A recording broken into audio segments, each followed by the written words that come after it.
दोस्तों नमस्कार, मैं हूं बायोकेम गुरु और मेरे साथ हैं मेरे कॉलीग। आज हम दोनों बात करेंगे बायोकेमिस्ट्री की डिग्री करने के बाद कौन कौन से ऐसे यूनिक अवसर, यूनिक अपॉर्चुनिटीज हैं जो इसे बाकी बायोलॉजिकल साइंसेस से अलग बनाते हैं और जो आपको शानदार जॉब अपॉर्चुनिटीज भी प्रदान करते हैं। मान लीजिए एक स्टूडेंट है रिया। उसने अभी अभी बायोकेमिस्ट्री में मास्टर्स किया है। अब वो एक कंफ्यूजन में है। उसके दोस्त या तो पीएचडी कर रहे हैं या फिर किसी लैब में जॉब ढूंढ रहे हैं। हाँ, ये टिपिकल रास्ता है। और उसे लग रहा है कि बस यही दो रास्ते हैं।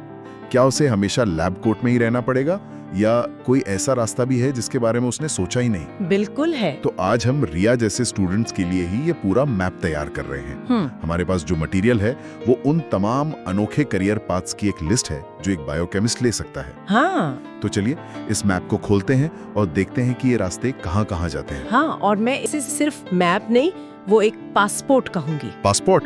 बायोकेमिस्ट्री की डिग्री एक पासपोर्ट की तरह है जो आपको साइंस के अलग अलग कंट्रीज में ट्रैवल करने देता है।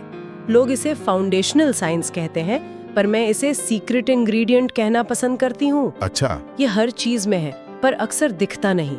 आप मेडिसिन की बात करें, एग्रीकल्चर की या फिर इलेक्ट्रॉनिक्स की नई फील्ड, नैनो बायोटेक्नोलॉजी की, वहाँ भी बायोकेमिस्ट्री के प्रिंसिपल्स यूज हो रहे हैं। और यही वजह है कि इतने सारे करियर ऑप्शंस खुल जाते हैं, क्योंकि ये फील्ड हर जगह एक तरह से घुल मिल जाती है। ठीक है, तो पासपोर्ट पर पहला स्टैंप लगाते हैं कोर रिसर्च का। ह्यूमन जीनोम प्रोजेक्ट एक एब्सोल्यूट गेम चेंजर था। बिल्कुल। उसने डेटा का एक ऐसा समंदर खोल दिया कि उसके बाद से सब कुछ बदल गया। उस डेटा की सुनामी से कौन सी नई फील्ड्स पैदा हुई? मैं यहाँ देख रहा हूँ दो बड़े नाम हैं, फंक्शनल जीनोमिक्स और प्रोटियोमिक्स। बिल्कुल। पहले बात करते हैं फंक्शनल जीनोमिक्स की। देखिए, ह्यूमन जीनोम प्रोजेक्ट ने हमें ATGC की पूरी किताब दे दी। पर उस किताब में लिखा क्या है, हर एक शब्द का मतलब क्या है, ये फंक्शनल जीनोमिक्स बताता है। It's not just about sequencing the gene. It's about understanding what that gene does. Exactly. इसके लिए स्किल्स भी खास चाहिए, DNA आइसोलेशन से लेके जीन एक्सप्रेशन एनालिसिस तक। और आजकल क्रिस्पर जैसी जीन एडिटिंग टेक्नोलॉजी ने तो इस फील्ड को एक सुपर पावर दे दी है। अच्छा। अब हम सिर्फ जीन का फंक्शन समझ नहीं रहे, हम उसे बदल भी सकते हैं, बीमारियों को ठीक करने के लिए या फसलों को बेहतर बनाने के लिए। एक मिनट, अगर हमारे पास जीनोमिक्स है जो हमें पूरा जेनेटिक ब्लूप्रिंट दे रहा है, तो फिर प्रोटियोमिक्स की जरूरत ही क्यों पड़ी? जीसी तो सब कुछ कंट्रोल करते हैं, राइट? तो बस उन्हें स्टडी करना काफी नहीं है क्या? बहुत अच्छा सवाल है, और ये एक आम कंफ्यूजन है। सोचिए, जीन्स एक रेसिपी बुक की तरह है। ओके। लेकिन खाना तो तब बनेगा जब आप रेसिपी फॉलो करके एक्चुअल डिश बनाएंगे। वो फाइनल डिश है प्रोटीन्स। अच्छा। कई बार रेसिपी बुक में सब ठीक होता है, लेकिन डिश बनाते वक्त कुछ गड़बड़ हो जाती है। प्रोटियोमिक्स उसी फाइनल डिश को स्टडी करता है। मतलब प्रोटीन्स को? ऑर्गेनिज्म में मौजूद हजारों प्रोटीन्स को एक साथ स्टडी करना। यहीं से हमें बीमारियों की असली कहानी पता चलती है। कैंसर में कौन सा प्रोटीन गड़बड़ कर रहा है, इसके जवाब प्रोटियोमिक्स देता है। वाह, recipe book versus the final dish, ये एनालॉजी तो बिल्कुल क्लियर कर देती है। हाँ। अब उस जगह चलते हैं जहां ये रेसिपी बुक यानी बायोलॉजी कंप्यूटर साइंस से मिलती है। बायोइन्फॉर्मेटिक्स और रैशनल ड्रग डिजाइन, ये सुनने में बहुत हाईटेक लगता है। आखिर ये है क्या? ये हाईटेक है क्योंकि इसकी जरूरत ही हाईटेक थी। सोचकर देखिए, ह्यूमन जीनोम प्रोजेक्ट को पूरा करने में 13 साल और लगभग $3 बिलियन लगे। आज वही काम कुछ दिनों में और कुछ $1000 में हो जाता है। इस डेटा के सुनामी को संभालने के लिए ही बायोइन्फॉर्मेटिक्स जैसी फील्ड पैदा हुई। ये एक जरूरत थी, कोई शौक नहीं। तो ये बेसिकली बायोलॉजी का बिग डेटा है। बिल्कुल। इसमें आप बायोलॉजिकल डेटा, चाहे वो DNA सीक्वेंस हो या प्रोटीन स्ट्रक्चर को एनालाइज करने के लिए कोड लिखते हैं। यहाँ आपका कंपटीशन सिर्फ दूसरे बायोकेमिस्ट से नहीं, बल्कि कंप्यूटर साइंटिस्ट से भी है। इसलिए इस फील्ड में सक्सेस के लिए बायोलॉजी के साथ साथ पाइथन या R जैसी प्रोग्रामिंग लैंग्वेजेस आना नॉन नेगोशिएबल है। मतलब आने वाले टाइम में डॉक्टर सिर्फ आपसे सिम्टम्स नहीं पूछेगा, बल्कि आपका जेनेटिक डेटा भी देखेगा। एग्जैक्टली। और रैशनल ड्रग डिजाइन इसी का एक डायरेक्ट एप्लीकेशन है। पहले दवाइयाँ कैसे बनती थी? Trial and error. हाँ, ट्रायल एंड एरर। हजारों केमिकल्स टेस्ट करो, शायद कोई एक काम कर जाए। रैशनल ड्रग डिजाइन में आप कंप्यूटर पर उस प्रोटीन का 3D मॉडल बनाते हैं जो बीमारी फैला रहा है, और फिर कंप्यूटर पर ही एक ऐसा मॉलिक्यूल डिजाइन करते हैं जो उस प्रोटीन पर एकदम लॉक इन की तरफ फिट हो जाए और उसे ब्लॉक कर दे। ये तो एक स्नाइपर शॉट जैसा है। बिल्कुल, ज्यादा प्रिसाइज, ज्यादा एफिशिएंट। ये सब रिसर्च तो ऐसी है जो यूनिवर्सिटीज और रिसर्च इंस्टीट्यूट्स में चलती है, लेकिन अगर किसी को जल्द से जल्द मार्केट में, रियल वर्ल्ड में इम्पैक्ट देखना हो तो फार्मा इंडस्ट्री एक बिल्कुल अलग ही गेम है ना? हाँ, फार्मा इंडस्ट्री में पेस बिल्कुल अलग होता है। वहाँ हर दिन मैटर करता है। तो वहाँ चीजें कैसे काम करती हैं? हमारे नोट्स में बायोफार्मास्यूटिक्स और कॉम्बिनेटोरियल केमिस्ट्री जैसे रोल्स का जिक्र है। हाँ, तो बायोफार्मास्यूटिक्स में साइंटिस्ट्स एनिमल एसेज डिजाइन करते हैं। एनिमल एसेज मतलब क्लिनिकल ट्रायल्स में इंसानों पर टेस्ट करने से पहले दवा के असर को एनिमल्स पर स्टडी करना, ये एक बहुत क्रिटिकल स्टेप है सेफ्टी और एफिकेसी के लिए। फिर आती है कॉम्बिनेटोरियल केमिस्ट्री और हाई थ्रूपुट केमिस्ट्री।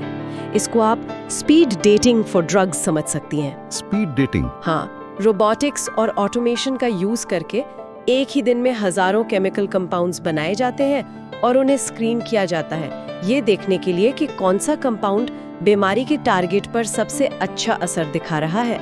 इन हाई थ्रूपुट लैब्स में काम करने के लिए किस तरह की टेक्निकल स्किल्स की जरूरत पड़ती होगी? बिल्कुल, यहाँ पर आपको GLC, HPLC, NMR और एक्सरे क्रिस्टलोग्राफी जैसी टेक्निक्स पर एकदम मास्टरी होनी चाहिए। ये सब तो काफी टेक्निकल नाम है।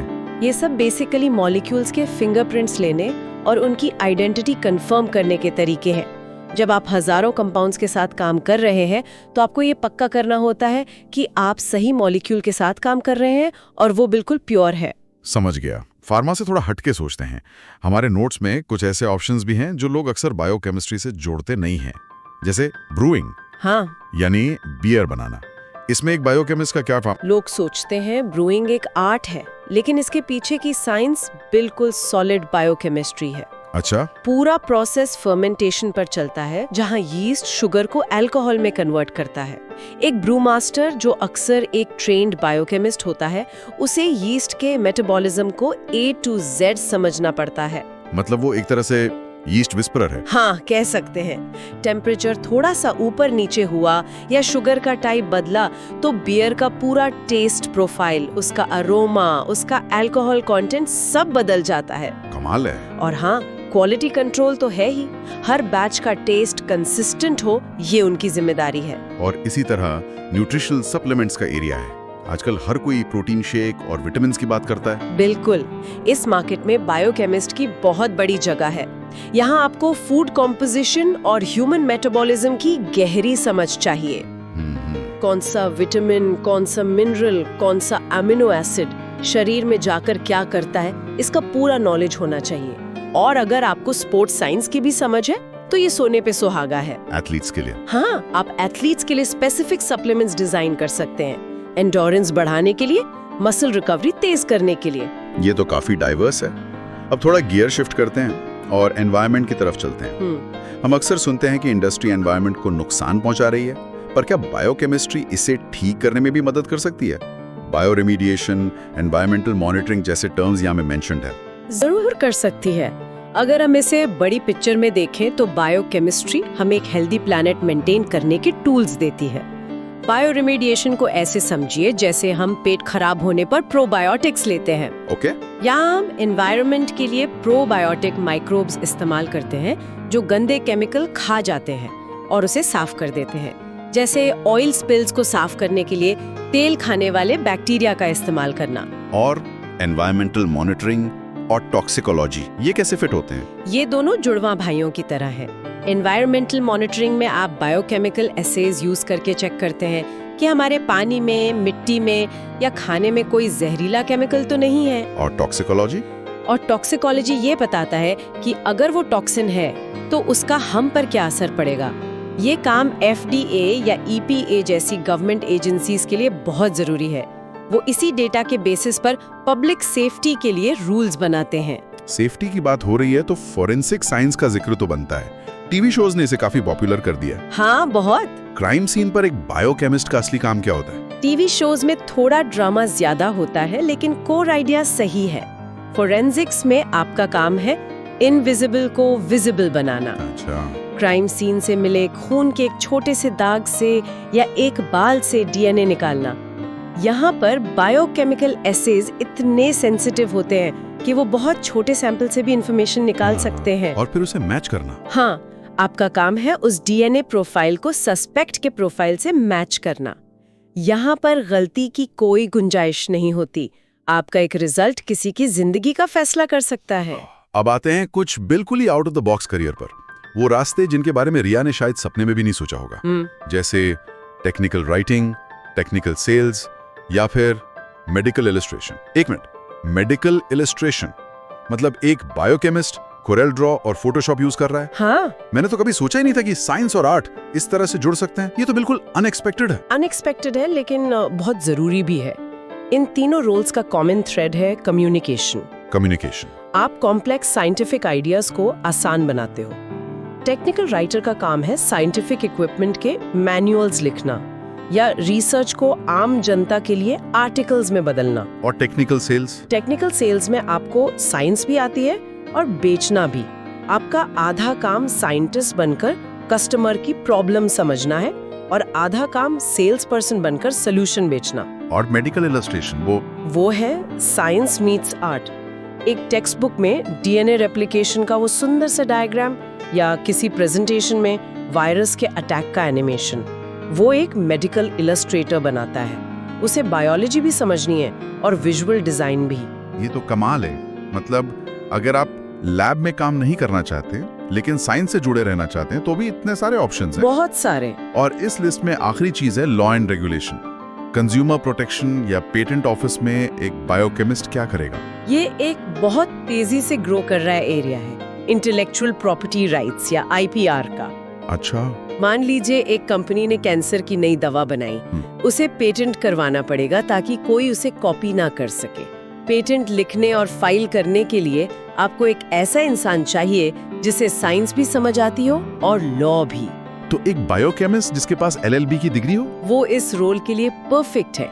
इसी तरह एफडीए जैसी रेगुलेटरी बॉडीज में बायोकेमिस्ट्स ये इंश्योर करते हैं कि मार्केट में जो दवा या फूड प्रोडक्ट आ रहा है वो सेफ है या नहीं। तो अगर हम रिया के मैप पर वापस आएं, इसका पूरा सार क्या निकलता है? What does this all mean? सार ये है कि बायोकेमिस्ट्री की डिग्री सिर्फ एक लैब का एंट्री टिकट नहीं है। ये एक ऐसी नींव है जिस पर आप research, industry, environment, communication, art और यहाँ तक कि कानून की भी इमारत खड़ी कर सकते हैं। अपॉर्चुनिटीज पब्लिक और प्राइवेट दोनों सेक्टर्स में भरी पड़ी हैं। और हमारे नोट्स में एक बहुत जरूरी पॉइंट है। हाँ, कि ये सभी फील्ड्स जो आज वेस्टर्न वर्ल्ड में इतनी पॉपुलर हैं, आने वाले समय में इंडिया जैसे डेवलपिंग कंट्रीज में एक्सप्लोड करने वाली हैं। बिल्कुल। तो ये फ्यूचर के लिए एक बहुत बड़ा सिग्नल है। तो रिया के लिए और उसके जैसे तमाम स्टूडेंट्स के लिए मैसेज साफ है, अपनी कोर नॉलेज को किसी दूसरी स्किल के साथ जोड़ो। सही पकड़ा। Biochemistry plus coding, biochemistry plus writing, biochemistry plus MBA, biochemistry plus law. ये कॉम्बिनेशंस आपके लिए ऐसे दरवाजे खोलेंगे जिनका आपने अंदाजा भी नहीं लगाया होगा। The future belongs to those who can live in the intersection of different fields. और जाते जाते सभी सुनने वालों के लिए एक सवाल छोड़ जाते हैं। जैसा कि ऑटोमेशन और एआई साइंटिफिक रिसर्च के रूटीन कामों को धीरे धीरे आसान बना रहे हैं, एक बायोकेमिस्ट की कौन सी इंसानी स्किल्स जैसे creative problem solving, interdisciplinary collaboration या एथिकल रीजनिंग आने वाले दशक में सबसे ज्यादा कीमती और इर्रिप्लेसेबल हो जाएंगी? इस पर जरूर सोचिएगा।